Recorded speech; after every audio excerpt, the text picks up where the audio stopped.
Okay, our next viewer, he wanted to know how to overclock RAM using what he said was an egg and some RAM.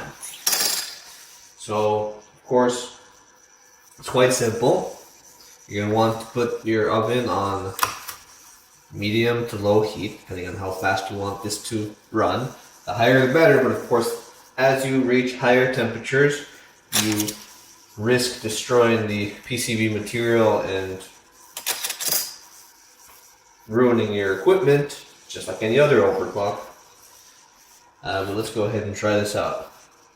You're just gonna act like you're cooking some eggs.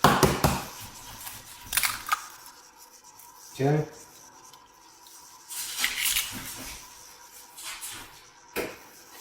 And then what you want to do is get the gelatinous structure around that stick, just like that.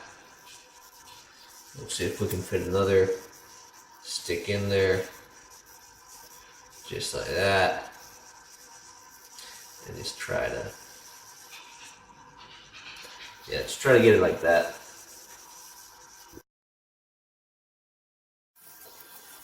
Okay, so it looks like our RAM is about cooked and ready. So you can carefully, take it off the stove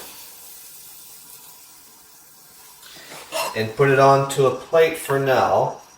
Flip it over, and there you go.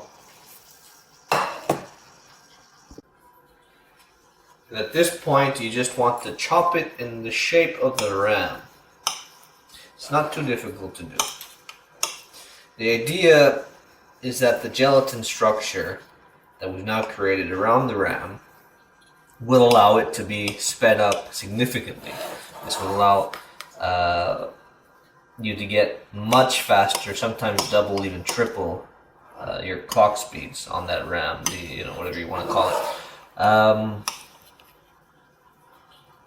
So yeah, it will run much faster. Now, of course, this could be done with any other gelatinous structure. It's just that eggs are readily available, extremely cheap, and they work very well. And it's more of a proof of concept than anything. And eventually the eggs will solidify completely, so you don't have to worry about the mess or anything like that. So then, there we have it. We have 2 sticks of RAM with memory modules covered, nice dissipation, and now we need to put it into the computer for a quick test. Okay, so actually I have a motherboard right here and nice clean RAM slots. So we'll go ahead and put the RAM, half a gig of RAM, and one slot right here. Let's get that in there. Might be a little gooey. Don't worry about that. The more contact it makes, the better. And of course, egg side facing forward. That's very important because you want the heat all moving in the same direction. As the fan blows over the RAM, it'll carry with it that heat. If you have it the other way, what you'll end up doing is shielding the modules, and it'll be ineffective. If you can, it's better to get egg on both sides, but of course, this is just a quick showing.